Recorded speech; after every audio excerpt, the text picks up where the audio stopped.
Bonjour et bienvenue à cette lecture des Saintes Écritures. Aujourd'hui, vendredi saint, jour très significatif pour ceux qui se disent chrétiens. Normalement, je serais à vous lire Jean chapitre 18, mais je fais une petite entorse pour vous lire un autre texte très significatif, mais qu'on ne prend pas souvent conscience, le psaume 113. Pourquoi le psaume 113? Bien, vous savez, Jésus, lorsqu'il allait vers la croix un peu avant, il est dans le jardin de Gethsémane et il va prier avec ses disciples. Et on dit qu'après avoir pris le repas du Seigneur ensemble, on dit qu'ils ont été chanter les psaumes, ils sortirent pour aller au mont des Oliviers. Après ce temps ensemble du repas du Seigneur, dans Matthieu et dans Marc, on dit qu'il alla chanter. Qu'est-ce qu'il alla chanter, le Seigneur Jésus, pour nourrir son âme et se fortifier pour être capable d'aller jusqu'à la croix? Bien, les Juifs chantaient à cette époque-là, cette soirée même-là, les psaumes du grand Hallel, le psaume 113 à 118. Et donc, Jésus chantait ces psaumes. Il doit y avoir des vérités intéressantes. C'est pourquoi je suis allé dans le psaume 113 et j'aimerais vous le lire. De quoi Jésus se nourrissait pour être capable d'aller jusqu'à la croix dans son obéissance envers le Père pour mourir pour vous et moi. Lisons-le, ce psaume 113, qui dit ceci. C'est un psaume qui loue la bonté de Dieu envers les faibles que nous sommes.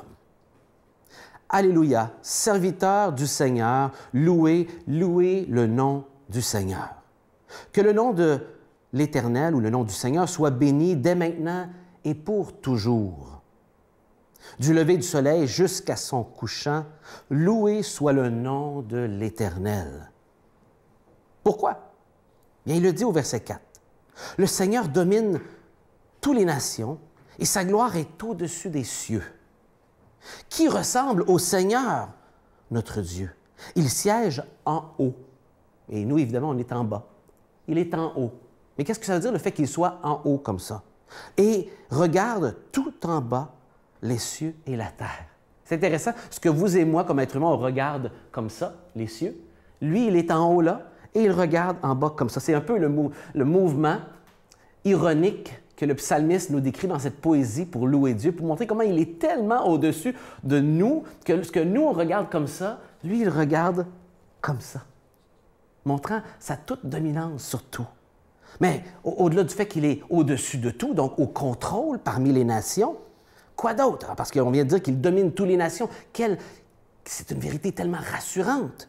Bien, on dit au verset 7, « Il relève le faible de la poussière.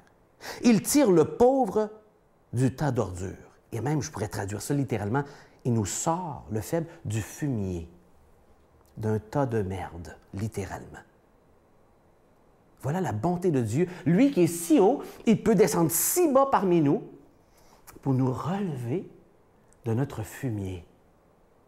Quelle grandeur! Et ce qu'il veut montrer par cela, c'est que Dieu est tellement grand et au-dessus de toutes nos notions de grandeur que ça transcende cette mauvaise notion de grandeur, qu'il peut venir aussi bas que nous relever de ce que nous, on est rendu dedans, comme créatures qui avons été rebelles contre Dieu. Donc, pourquoi? Il relève le faible de la poussière, il tire le pauvre du tas d'ordures ou du fumier pour l'installer avec les princes de son peuple. Il installe au foyer la femme stérile en joyeuse mère de famille. Alléluia, ça veut dire loué soit l'Éternel. Quel beau psaume qui vient nous dire « Louons Dieu parce qu'il est au-dessus de tout ce qui est notre notion de grandeur, tellement qu'il peut descendre aussi bas que nous sommes pour nous relever. » Voilà ce que Jésus est venu faire. Alors que Jésus est en train de se préparer au sacrifice, qu'il est anxieux, il chante les psaumes qui louent Dieu. Il chante ces psaumes qui parlent de sa grandeur, qui est tellement au-delà de nos notions qu'il peut faire des choses qui dépassent nos notions de noblesse, de grandeur. Complètement. Et Jésus, à cause de ce psaume, est en train de nourrir son âme de la pensée de Dieu qui nous aime tellement qu'il descend jusqu'à nous, alors que nous, on n'est pas intéressés à lui. Et qu'il veut nous offrir de nous relever du fumier dans lequel on se trouve, parlant ici de notre perdition, nous qui sommes pécheurs éloignés de Dieu. Voilà ce de quoi Jésus se nourrit. Et combien d'autres psaumes, dans les versets 113 à 118. Peut-être des psaumes à méditer à cette occasion de Vendredi saint. On connaît bien le récit de sa crucifixion. Pourquoi ne pas lire les paroles qui nourrissent l'âme de Jésus pour être capable d'aller au calvaire et de garder le cap? Les psaumes 113 à 118.